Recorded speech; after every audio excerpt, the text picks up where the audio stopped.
Good morning students. उम्मीद करते हैं आप लोग अच्छे होंगे और आपका बोर्ड का एग्ज़ाम का तैयारी बहुत अच्छे से चल रहा होगा। जैसा कि हम लोग प्रीवियस वीडियो में देखे थे कि इसका जो पार्ट 1 है कि क्वाड्रेटिक इक्वेशन कैसे ब्रेक करते हैं, कितना सारा तरीका होता है। आज इसका पार्ट 2 है और आज इसमें हम लोग सीखेंगे कि सीधी धारा चार्ज फार्मूला क्या होता है, क्वाड्रेटिक फार्मूला क्या होता है और नेचर ऑफ रूट्स के बारे में देखेंगे, क्योंकि वहाँ से सीबीएसई एग्जाम में हमेशा एग्जाम क्वेश्चन पूछा जाता है। एक दो क्वेश्चन हर साल एग्जाम में आता है। तो स्टार्ट करते हैं बिना कुछ देरी किए हुए।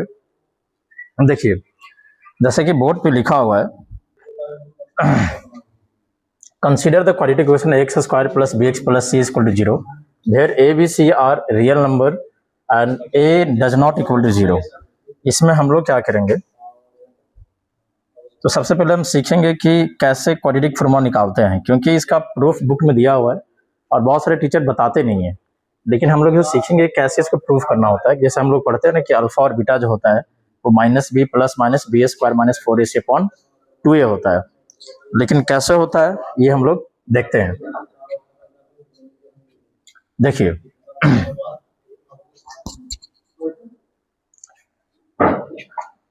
सबसे पहले हम लोग यहाँ देखेंगे कि यहाँ पे a प्लस बी का होल स्क्वायर का फॉर्मूला क्या होता है। इसी के ऊपर हमको काम करना है। a square plus 2ab plus b square, तो कहीं ना कहीं हम लोग इस जो इक्वेशन है ना, इस रूप में हमको कन्वर्ट करना पड़ेगा।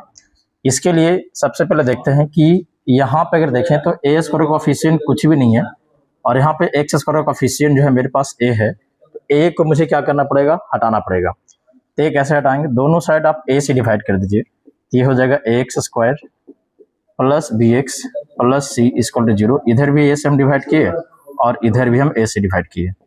जब दोनों साइड a से डिवाइड किए, अगर इसको हम पार्ट बाय पार्ट करेंगे तो ax square by a plus B x by a plus c by a equal to 0, ये 0 हो जाएगा और ये क्या हो जाएगा, कैंसिल हो गया। तो x square plus b upon a x plus c by a equal to 0। आप ध्यान से देखिए, मेन काम यहीं पे आने वाला है। वैसे इसको प्रूफ करके बताने की जरूरत नहीं है, लेकिन जानना भी जरूरी है कि आखिर जब हम लोग पढ़ते हैं सीधी धारा चार्ज फार्मूला वो निकलता कैसे है। अगर हम गौर से देखें तो a प्लस बी का होल स्क्वायर तो मिटा दिए, हम कहीं पे इधर लिख लेते हैं कि a प्लस बी का जो होल स्क्वायर होता है वो a square plus 2ab plus b square होता है। तो कहीं ना कहीं ये मेरे पास a है, इसको हम लोग x का होल स्क्वायर लिख देते हैं और इसके साथ में 2 भी होना चाहिए। क्या यहाँ 2 है, नहीं है, तो हम क्या करेंगे, 2 से मल्टीप्लाई करेंगे और 2 से डिवाइड करेंगे। 2 से मल्टीप्लाई किए और 2 से हम क्या कर रहे हैं, डिवाइड कर रहे हैं। ठीक है, कोई दिक्कत नहीं है। 2a, इस पूरे वैल्यू को हम a मान लेते हैं, तो ये b बाई ए एक्स। हम 2 से क्या किए, मल्टीप्लाई किया, 2 से हम क्या किए, डिवाइड किए हैं। उसके बाद अगर गौर से देखें तो यहाँ पे क्या आता है, 2ab 2a और ये जो मेरे पास है ये किसका वैल्यू है, b का वैल्यू है। तो इसी का जो वैल्यू हम लोग क्या करेंगे, इसका स्क्वायर प्लस करेंगे और जब अगर हम प्लस कर रहे हैं तो इसी का स्क्वायर हमको क्या करना पड़ेगा, माइनस भी करना पड़ेगा। और इक्वल टू नहीं, उससे पहले मेरे पास एक टर्म और लिखा हुआ है, कहाँ गया, plus c by a equal to 0। अब देखिए यहाँ से यहाँ तक अगर हम गौर से देखें तो यहाँ से यहाँ तक क्या दिखाई दे रहा है, क्या ये x plus B by 2a का होल स्क्वायर लिखा हुआ है, जी हाँ लिखा हुआ है। तो इसको हम लिख सकते हैं x plus B by 2a का होल स्क्वायर इक्वल टू, इस पूरे को आप क्या कीजिए, उधर ले जाइए। तो ये जो वैल्यू है मेरे पास, ये जो वैल्यू है क्या बन जाएगा, ये जो वैल्यू है मेरे पास माइनस का हो जाएगा, यानी माइनस सी बाई ए और ये जाएगा प्लस बी स्क्वायर, इसको तोड़ भी देते हैं हम, 4a स्क्वायर हो जाएगा। यहाँ तक कोई दिक्कत नहीं होना चाहिए। अब क्या करते हैं, इसको x plus B by 2a का होल स्क्वायर इक्वल टू, यहाँ पे अगर एलसीएम लेंगे तो क्या आएगा, a स्क्वायर और a का एलसीएम तो a स्क्वायर आ जाएगा और यहाँ पे 4 है, यहाँ पे कुछ नहीं है तो 4 भी आ जाएगा। तो अगर हम डिवाइड करेंगे a से तो ये हो जाएगा माइनस में 4ac और प्लस में इसे डिवाइड करेंगे तो हो जाएगा b स्क्वायर। बस नेक्स्ट पेज ले लेते हैं। चलिए यहाँ पे जगह यहीं पे देख लेते हैं, ठीक है। तो ये हो गया x plus B by 2a is equal to b square को पहले लिखते हैं, यानी B square minus 4ac upon में 4a स्क्वायर, और इसका स्क्वायर है तो इसका स्क्वायर तो लिखना ही पड़ेगा। स्क्वायर से स्क्वायर यहाँ से हटाएगा ना कि ये क्या चल जाएगा, रूट में चला जाएगा, तो x इक्वल टू क्या हो जाएगा, x plus B by 2a is equal to plus minus आ जाएगा, क्योंकि स्क्वायर हटाएंगे तो प्लस माइनस आता ही है, तो ये हो जाएगा रूट में बी स्क्वायर माइनस 4ac, और नीचे भी रूट जाएगा, तो नीचे जो होगा रूट 4 का जो रूट होगा मेरे पास 2 होगा, और a स्क्वायर का जो होगा वो क्या होगा 2a होगा। आप इसको उस साइड ले जाएंगे तो ये क्या बनेगा, देखिए ये जो बन जाएगा मेरे पास, इधर सिर्फ और सिर्फ x बचेगा, ये बनेगा माइनस बी बाई देख लेते हैं एक बार बैक करके, देखिए ये उधर ले जाएंगे तो माइनस बी बाई 2a, और क्या लिखा हुआ है, plus minus root b square minus 4ac upon 2a। अब 2a यहाँ से हम एलसीएम ले लेते हैं, तो x equal to minus b by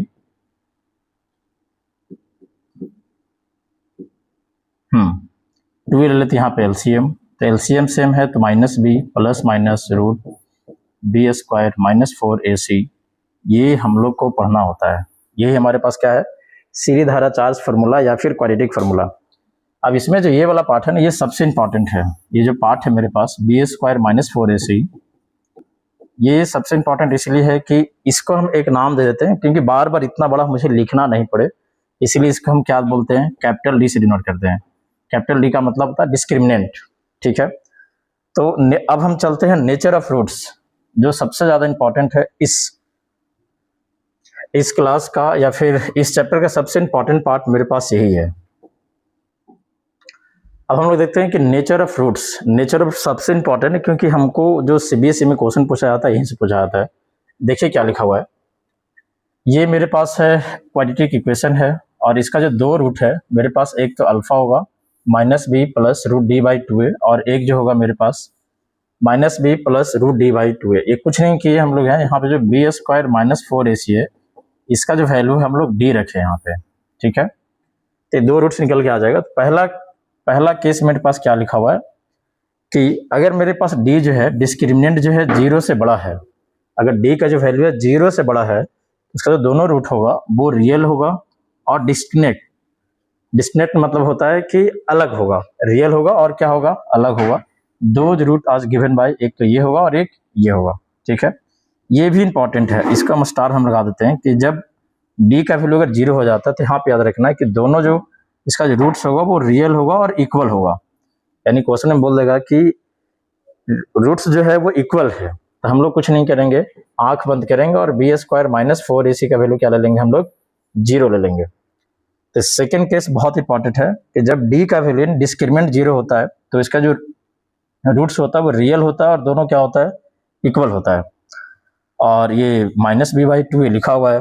लेकिन थर्ड भी इंपॉर्टेंट है, ये भी कभी कभी पूछा जाता है कि जब डी जो है डिस्क्रिमिनेंट जो है 0 से अगर छोटा है, तो यहाँ पे जो मेरे पास रूट्स होगा वो क्या होगा, इमेजिनरी होगा। क्या होगा वो, इमेजिनरी होगा। इमेजिनरी कहने का मतलब होगा कि रियल नहीं होगा। जैसे कि हम लोग यहाँ पे अगर कोई वैल्यू इस फॉर्म में आ जाए कि रूट माइनस में 5 आ गया, तो ये नंबर क्या कहलाता है, इमेजिनरी कहलाता है। जैसे कि यहाँ पे हम ऐसे लिखते हैं रूट में -10, तो ये भी मेरे पास क्या है, इमेजिनरी है। तो कोई नंबर इस फॉर्म में लिखा हुआ तो ये मेरे पास क्या है, इमेजिनरी नंबर है। जैसे अगर किसी को लगे कि हम इसको ऐसे लिखते हैं रूट में -16, तो कोई इसका आंसर जो है -4 दे देगा, जो कि बिल्कुल क्या है, गलत है, क्योंकि ये मेरे पास क्या है, इमेजिनरी है। तो याद रखना है कि जब डी जो होगा 0 से छोटा होगा तो वो क्या बनेगा, इमेजिनरी बनेगा, और दोनों क्या होगा, उसका रूट्स जो होगा वो रियल नहीं होगा। नेक्स्ट पार्ट पे चलते हैं, क्या लिखा हुआ है। ये भी बहुत लोग छोड़ देते हैं, लेकिन हम लोग इसको कवर करेंगे। देखिए क्या लिखा हुआ है, rational roots theorem. Rational roots theorem करने का मतलब कि दोनों रूट जो होगा वो रेशनल कब होगा, जब डी का वैल्यू मेरे पास क्या होना चाहिए, 0 होना चाहिए, और डी जो होना चाहिए एक परफेक्ट स्क्वायर होना चाहिए। क्या होना चाहिए, परफेक्ट स्क्वायर होना चाहिए। यानी कहने का मतलब यह हुआ कि जो बी स्क्वायर माइनस 4ac का वैल्यू मान लेते हैं, परफेक्ट स्क्वायर करेंगे तो 16 आ गया, तो 16 को हम लोग क्या लिख सकते हैं, 4 का स्क्वायर लिख सकते हैं। अगर मेरे पास डी एक परफेक्ट स्क्वायर होगा, जैसे कि एग्जाम्पल है 1, 4, 9, 16, 25, तो जो दोनों रूट्स होगा वो क्या होगा, रेशनल नंबर होगा। क्या होगा, वो रेशनल नंबर होगा। और इसका केस 2 में देखते हैं कि अगर डी का वैल्यू मेरे पास 0 से बड़ा है और वो परफेक्ट स्क्वायर नंबर नहीं है, परफेक्ट स्क्वायर नंबर नहीं है, तो वो जो रूट्स होगा मेरे पास क्या होगा, ई रेशनल होगा। क्या होगा, वो ई रेशनल होगा। तो ये दोनों को याद रखना कि अगर मेरे पास डी जो हो गया, अगर डी जो है 0 से बड़ा है और वो एक परफेक्ट स्क्वायर नंबर है, तो दोनों रूट्स जो होगा वो क्या होगा, रेशनल होगा। अगर डी मेरे पास 0 से बड़ा है पर उसका परफेक्ट स्क्वायर निकालना या फिर वो परफेक्ट स्क्वायर के फॉर्म नहीं है, तो उसका जो रूट्स होगा वो क्या होगा, इरेशनल होगा। ठीक है, नेक्स्ट पार्ट पे आते हैं, ये कंजुगेट इरेशनल।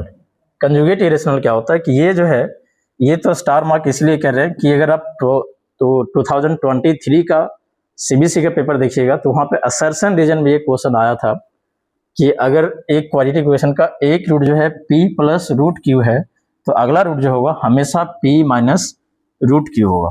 कहने का मतलब अगर हम यहाँ पे थोड़ा सा डिनोट करें कि किसी भी क्वाड्रेटिक इक्वेशन का अगर मान लेते हैं कि रूट्स जो है ऐसे लिखा हुआ है कि 5 प्लस में √3 लिखा हुआ है, ठीक है, किसी भी क्वाड्रेटिक इक्वेशन का एक रूट ये है, तो अगला रूट जो होगा पक्का जो होगा 5 माइनस √3 होगा। इसमें कुछ सोचना ही नहीं है। मान लेते हैं किसी भी क्वाड्रेटिक इक्वेशन का ऐसे लिखा हुआ है कि 3 माइनस में √10 है, एक रूट मेरे पास ये है, तो जो सेकेंड रूट होगा मेरे पास 3 प्लस में √10 होगा। ठीक है, तो वही चीज लिखा हुआ है कंजुगेट इरेशनल रूट्स। एक रूट मेरे पास जो है p प्लस रूट क्यू है, तो जो अगला रूट्स होगा वो हमेशा क्या होगा, p माइनस रूट क्यू होगा। ठीक है, तो इतना ही थ्योरम था इसमें। अब हम लोग इस पे कुछ क्वेश्चन करते हैं, जैसे कि क्वेश्चन भी जो हम लिए हैं वो प्रीवियस ईयर से उठाया हुआ है। जैसे ये क्वेश्चन है, ते भी प्रीवियस, अभी जितना भी क्वेश्चन करेंगे 5-6 करेंगे, ज्यादा तो नहीं कर पाएंगे। तो ये दोनों जितना भी क्वेश्चन है सारा का सारा प्रीवियस ईयर है। देखिए, if the roots of quadratic equation 4x² minus 5x plus k are real and equal, क्या लिखा हुआ है यहाँ पे है, ये जो लिखा हुआ है यहाँ पे देखिए गौर से, क्या लिखा हुआ है, ये लिखा हुआ है real and equal. Real and equal, अभी जस्ट हम लोग पढ़े हैं कि रियल एंड इक्वल जब होता है तो डी जो होता है वो क्या होता है, 0 होता है, एंड डिस्क्रिमिनेंट जो होता है वो क्या होता है, 0 होता है। तो हम लोग कुछ भी नहीं करेंगे, डिस्क्रिमिनेंट 0 करते हैं, यानी रूट्स मेरे पास जो है, रूट्स जो है वो रियल एंड इक्वल है, तो डी जो होगा मेरे पास क्या होगा, 0 होगा। और डी मेरे पास क्या होता है, b² माइनस 4ac बराबर 0 इक्वल टू 0। और b मेरे पास अगर हम कंपेयर करें इसको, इससे अगर कंपेयर करें ax² plus bx plus c equal to 0, तो जो a का वैल्यू होगा वो 4 होगा, और b का जो वैल्यू होगा वो -5 होगा, और c का जो वैल्यू होगा वो क्या होगा, c का जो वैल्यू होगा वो क्या होगा, k होगा। वैल्यू पुट करते हैं, b का वैल्यू हम, b मेरे पास कितना है, -5, तो यहाँ पर रख देते हैं -5 का स्क्वायर -4, a मेरे पास कितना है, a मेरे पास 4 है, इंटू में 4 इंटू c मेरे पास कितना है, c मेरे पास k लिखा हुआ है, तो यहाँ पे k लिख लेते हैं इक्वल टू 0। -5 का square 25 minus 4 into 4 16 k equal to 0। 16 को उस साइड ले जाएंगे तो ये हो जाएगा 25 इक्वल टू 16 k, तो k इक्वल टू जो होगा मेरे पास 25/16। क्या ऑप्शन है ऐसा, 25/16, बी ऑप्शन आपका क्या हो जाएगा, राइट हो जाएगा। ये क्वेश्चन कहीं ना कहीं प्रीवियस ईयर से ही लिया हुआ है। अभी 2-3 क्वेश्चन और है, और जो भी क्वेश्चन बोर्ड पे पहले अगर लिखा हुआ है तो उसको वीडियो पॉज करके उसको एक बार खुद से सॉल्व कीजिए, अगर नहीं सॉल्व हो तो फिर इसका सोल्यूशन देखिए। ठीक है, नेक्स्ट क्वेश्चन पे आते हैं। नेक्स्ट क्वेश्चन तो और ही इंपॉर्टेंट है, इसको गौर से देखिए और खुद से पहले इसको करने की कोशिश कीजिए। हम क्वेश्चन पढ़ते हैं, verify that roots of the quadratic equation p minus q into x² plus q minus r into x plus r minus p equal to 0 are real, sorry are equal, इसका जो रूट्स है वो equal है। और ये कब equal है? जब Q plus R is equal to P। ये मेरे पास कंडीशन दिया हुआ है और मुझे प्रूफ करना है कि इसका जो रूट्स होगा वो क्या होगा? इक्वल होगा। तो फिर से अगर हम थोड़ा सा ध्यान दें, इसमें थोड़ा सा हमको कैलकुलेशन ज़्यादा करना पड़ेगा, फिर भी हम लोग करेंगे इसको। देखिए ध्यान से, अभी हम जस्ट पढ़े हैं कि जब रूट्स इक्वल है तो डी जो होगा मेरे पास क्या आना चाहिए, यानी डिस्क्रिमिनेंट जब निकालें तो ये जो वैल्यू आना चाहिए 0 आना चाहिए। डिस्क्रिमिनेंट क्या आना चाहिए? 0 आना चाहिए। तो डिस्क्रिमिनेंट 0 अगर आ गया तो हम लोग कहेंगे कि हाँ ये प्रूफ हो गया। तो डी मेरे पास होता क्या है? बी स्क्वायर माइनस 4ac का वैल्यू अगर मेरे पास 0 आ गया तो कहेंगे कि हाँ इसका जो दोनों रूट होगा वो क्या होगा? इक्वल होगा। वैल्यू पुट करते हैं। बी का वैल्यू मेरे पास क्या है? बी फिर से इसको हम लोग कंपेयर करेंगे किससे? ax² plus bx plus c से अगर कंपेयर करेंगे तो ये मेरे पास a का जो वैल्यू आएगा p माइनस क्यू होगा, और b का जो वैल्यू आएगा q माइनस r होगा, और c का जो वैल्यू होगा वो r माइनस p होगा। ठीक है। b मेरे पास कितना है? b है q माइनस r का whole square minus 4 into a का वैल्यू कितना लिखा हुआ है? p माइनस क्यू लिखा हुआ है, तो हम लोग p माइनस क्यू लिख देते हैं, p माइनस क्यू, और इंटू c का वैल्यू कितना है? r minus p। यानी इस पूरे को सोल्व करने पे मेरे पास आंसर जो आना चाहिए 0 आना चाहिए। अगर 0 आएगा तो कहेंगे हाँ इसका जो रूट्स होगा दोनों का दोनों क्या होगा? इक्वल होगा। देखिए थोड़ा सा हम लोग कैलकुलेशन करना पड़ेगा यहाँ पे। a माइनस बी का होल स्क्वायर हम लिख देते हैं क्यू स्क्वायर प्लस में r square minus 2QR minus, इसको पहले हम लोग मल्टीप्लाई कर लेते हैं, p into q p into r p into r हो जाएगा PR, p into r PR, p into p square, q into r minus QR, और q इंटू p हो जाएगा प्लस का PQ। यहाँ तक कोई दिक्कत नहीं है। 4 से हम क्या करेंगे? मल्टीप्लाई करेंगे, यानी q square plus r square minus 2QR minus 4 से मल्टीप्लाई कर लेते हैं, ये थोड़ा सा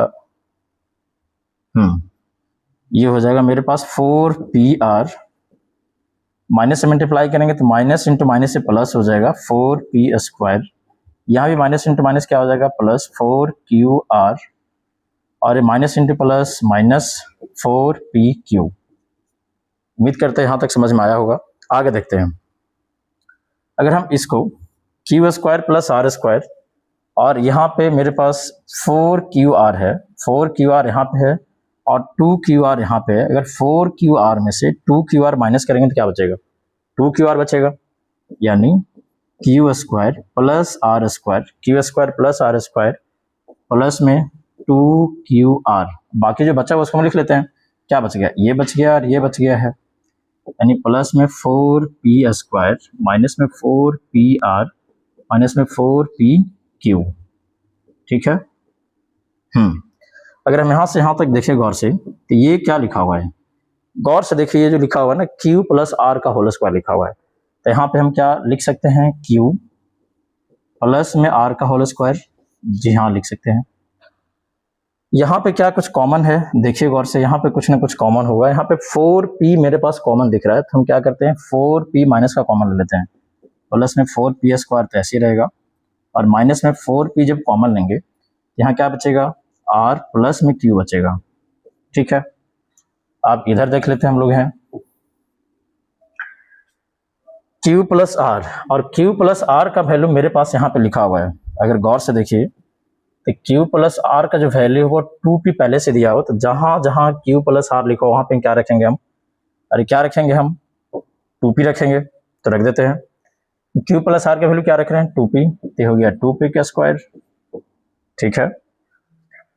प्लस में 4p स्क्वायर है, लिख देते हैं 4p स्क्वायर, माइनस फिर से r प्लस q या फिर q प्लस r का वैल्यू कितना है? 2p, यहाँ से रख देते हैं, माइनस का 4p और 2p, देखते हैं क्या आता है। 2p का स्क्वायर हो जाएगा 4p स्क्वायर, और प्लस में 4p स्क्वायर माइनस 4 इंटू 2 8, और p into p square, 4p² plus 4p² क्या आ गया 8p², 8p² माइनस 8p², और ये दोनों मेरे पास कैंसिल हो जाएगा, तो मेरे पास क्या आ गया 0।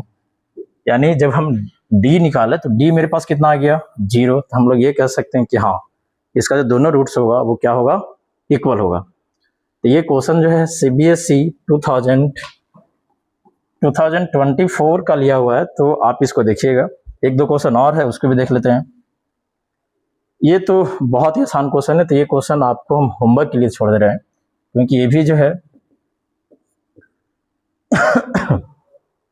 ये भी जो है प्रीवियस ईयर लिया हुआ, क्योंकि यहाँ पे देखिए यहाँ पे QR कोड भी है, किसी को स्कैन करना है तो स्कैन करके देख सकते हैं कि क्वेश्चन है या नहीं है। इसका उत्तर जो है आप कमेंट सेक्शन में जो भी वीडियो देखिएगा सबका आंसर आना चाहिए, और बहुत ही आसान क्वेश्चन है। हम चलते हैं नेक्स्ट क्वेश्चन पे। ये क्वेश्चन पूछा तो नहीं गया है, पर मुझे लगता है कि अगर पूछ दिया तो कहीं ना कहीं हम लोग क्या हो जाएंगे, फंस जाएंगे इस क्वेश्चन में। आप लोग वीडियो पॉज करके 10 मिनट इसको बनाने की कोशिश कीजिए। बन गया तो ठीक है, नहीं बना तो फिर तो हम बताएंगे। देखिए क्वेश्चन लिखा हुआ है, if alpha and beta are the roots of the quadratic equation x² minus 7x plus 1 is equal to 0, then the value of 1 by alpha minus 7 का square plus beta 1 by beta minus 7 का square. तो हम लोग क्या करेंगे कि यहाँ से अल्फा और बीटा का वैल्यू निकालेंगे। अरे दो रूट्स निकलेगा ना, फिर यहाँ पे हम पुट करेंगे, तब जाके आंसर आएगा। अगर वैसे करने चले ना तो ये क्वेश्चन मुझे लगता है कि कम से कम 2 घंटा से ज़्यादा लग जाएगा बनाने में। अगर किसी को लगता है कि अल्फा और बीटा का वैल्यू यहाँ पे डाल के सॉल्व करते हैं तो इस क्वेश्चन को बनाने में कम से कम 2 से ज़्यादा घंटे लग सकते हैं। तो इसका सोल्यूशन क्या है, देखिए इसका सोल्यूशन क्या है, बहुत ही आसान है। देखिए हम लोग क्या करेंगे, हम लोग थोड़ा सा बैक जाते हैं। पॉलिनोमियल में आप लोग पढ़े होंगे कि अगर मेरे पास px x² plus bx plus c है, तो हम लोग अल्फा प्लस बीटा पढ़े थे कि -b/a होता है। अगर नहीं पढ़े हैं तब तो दिक्कत है। और अल्फा इंटू बीटा c/a होता है, ये पढ़े हैं? अरे हाँ या ना कुछ तो बोलिए। हाँ पढ़े होंगे। तो हम क्या करेंगे, यहाँ से अल्फा प्लस बीटा निकाल के देखते हैं कि क्या आता है। निकाल लेते हैं। तो अल्फा प्लस बीटा क्या होता है -b/a, और माइनस बी करेंगे तो ये 7 आ जाएगा, और a का जो वैल्यू मेरे पास 1 है, तो अल्फा प्लस बीटा कितना आ जाएगा 7। और अल्फा इंटू बीटा क्या होता है, अल्फा इंटू बीटा c/a, और c का वैल्यू मेरे पास 1 है, और x² का कोफिशिएंट को ही a बोलते हैं, तो a/1 करेंगे तो 1 आ जाएगा। यानी अल्फा इंटू बीटा का वैल्यू 1 आ गया, और अल्फा प्लस बीटा का वैल्यू कितना आ गया 7 आ गया। तो हम क्या ऐसे लिख सकते हैं, alpha -7 equal to minus beta लिख सकते हैं, क्योंकि अगर इसको हम इस साइड उठा के लेके आएंगे तो माइनस में आ जाएगा। और ऐसे भी लिख सकते हैं beta -7 equal to minus alpha. यहाँ तक किसी को दिक्कत है? नहीं, कुछ नहीं किए हैं। अरे हम क्या किए हैं ना, ये 7 को इधर उठा के लगाए तो अल्फा माइनस बीटा का वैल्यू माइनस बीटा, क्योंकि इधर जाएगा तो ये माइनस हो जाएगा। और फिर हम क्या किए, बीटा अल्फा को उधर ले गए तो माइनस अल्फा हो गया। यहाँ पे वैल्यू पुट कर देखते हैं कि क्या आता है। 1 बाई अल्फा -7, अल्फा -7 के वैल्यू क्या लिखा हुआ है माइनस बीटा, और इसका स्क्वायर है तो स्क्वायर लगा देते हैं, प्लस 1 बाई बीटा -7 का वैल्यू क्या है माइनस अल्फा का स्क्वायर लगा देते हैं। ठीक है, अब स्क्वायर कर लेते हैं इसको, तो हो जाएगा 1 बाई बीटा माइनस बीटा का स्क्वायर बीटा स्क्वायर, और प्लस माइनस अल्फा का स्क्वायर अल्फा स्क्वायर। इसको थोड़ा सा एलसीएम ले लेते हैं। तो इतना तो सबको सोल्व करने आता होगा कि दो चीज़ अगर अलग अलग है, अगर किसी को नहीं पता तो हम यहाँ पे बता देते हैं। जैसे मान लेते हैं 2/3 है, प्लस में 4/5 लिखा हुआ है। ऐसे क्वेश्चन में जब भी ये क्या है फ्रैक्शन का एडिशन है, तो इसको हम लोग एलसीएम लेने की जरूरत नहीं है। आप क्या कीजिए, क्रॉस मल्टीप्लिकेशन कीजिए। 5 × 2 10, 3 × 4 12, और 3 × 5 15। इसको ऐड करेंगे तो मेरे पास 22/15। एलसीएम लेके बनाइएगा तो भी इतना ही आएगा। तो हम क्या किए, दोनों को मल्टीप्लाई किए, alpha square beta square, alpha square beta square, cross multiplication alpha square into 1 alpha square, beta square into 1 beta square. यहाँ तक कोई दिक्कत नहीं होना चाहिए। मेरे पास स्पेस कम है तो ये वाला पार्ट हम मिटा लेते हैं। ठीक है देखिए अब थोड़ा सा और काम बचा हुआ है कि alpha square plus beta square का वैल्यू क्या आएगा। अगर हम यहाँ पे अल्फा प्लस बीटा का वैल्यू 7 लिखा हुआ है, तो क्या हम यहाँ पे अगर हम कहाँ पे निकाल, यहाँ पे निकाल लेते हैं, जगह मेरे पास है। दोनों साइड अब स्क्वायर कीजिए, तो alpha square plus beta square plus 2 alpha into beta, और 7 का स्क्वायर करने कितना आएगा, 49 आ जाएगा। और अल्फा इंटू बीटा का वैल्यू मेरे पास यहाँ पे ऑलरेडी आया हुआ है कि अल्फा इंटू बीटा 1 है, तो यहाँ पे लिख देते हैं alpha square plus beta square plus 2 into 1 equal to 49। ठीक है, तो alpha square plus beta square equal to, तो मेरे पास प्लस में उधर जाएगा, क्या आ जाएगा माइनस में, तो 49 माइनस 2 करेंगे तो कितना आ जाएगा 47, यानी alpha square plus beta square का वैल्यू कितना आ गया 47, और divided by alpha into beta का वैल्यू कितना है 1, तो 1 का स्क्वायर कितना करेंगे कितना आएगा 1, तो ये मेरे पास आ जाएगा 47, यानी इसका जो राइट आंसर है मेरे पास ऑप्शन नंबर बी लिखा हुआ है। ये हम लोग एक शॉर्ट वीडियो बना के डाले थे, लेकिन यहाँ पे हम इस चीज़ को फिर ऐड किए हैं, क्योंकि सीबीएसई में बहुत सारा क्वेश्चन जो होता है, कम से कम 20 क्वेश्चन ऑब्जेक्टिव पूछा जाता है, तो उस ऑब्जेक्टिव को मेरे पास समय बहुत कम रहता है। अगर कोई भी क्वालिटी क्वेश्चन है इस फॉर्म में, x square plus B x plus C की फॉर्म में नहीं होता है, अगर मेरे पास ये तीनों का कॉफिशिएंट ए प्लस बी प्लस सी ऐड करने पे अगर मेरे पास 0 आ रहा है, कोई भी ऐसा क्वालिटी क्वेश्चन अपने मन से लिखिए जो तीनों को ऐड करने पे कितना आना चाहिए 0 आना चाहिए, तो उसका जो फर्स्ट रूट होगा वो हमेशा क्या होगा 1 होगा, और सेकेंड रूट पे होगा वो क्या होगा C/A होगा। इसको भी आप थोड़ा सा गौर कीजिएगा, क्योंकि कहीं ना कहीं ऑब्जेक्टिव के लिए ये सबसे इंपॉर्टेंट है। अगर मेरे पास ऑब्जेक्टिव में कोई बोल दे कि इसका रूट्स निकालना है, वहाँ पे चेक कर लेंगे क्या a प्लस बी प्लस सी 0 आ रहा है, अगर 0 आएगा तो फर्स्ट रूट जो होगा 1 होगा, और सेकेंड रूट जो होगा वो C/A होगा। आप लॉन्ग प्रोसेस में निकाल के देखिएगा, फिर भी इतना ही आएगा। नेक्स्ट देखते हैं कि अगर कोई क्वालिटी क्वेश्चन इस फॉर्म में है और इस कंडीशन को फॉलो कर रहा है कि a माइनस बी प्लस सी बराबर 0, यानी इसको और इसको ऐड करने पे और इसको माइनस करने पे 0 आ रहा है, तो उसका जो एक रूट होगा हमेशा -1 होगा। एक रूट जो होगा क्या होगा, अरे एक रूट जो होगा मेरे पास क्या होगा -1 होगा, और एक रूट जो होगा मेरे पास क्या होगा C/A होगा।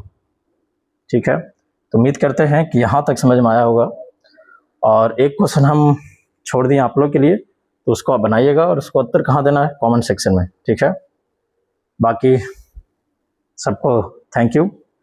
और जो लोग, बहुत सारे लोग देखते हैं पर सब्सक्राइब नहीं करते हैं, तो उससे उनसे बस एक रिक्वेस्ट है कि कर दिया कीजिए, ताकि ये फैमिली थोड़ा सा बड़ा हो सके, ताकि इस पे हम और ज़्यादा क्लास ले सकें।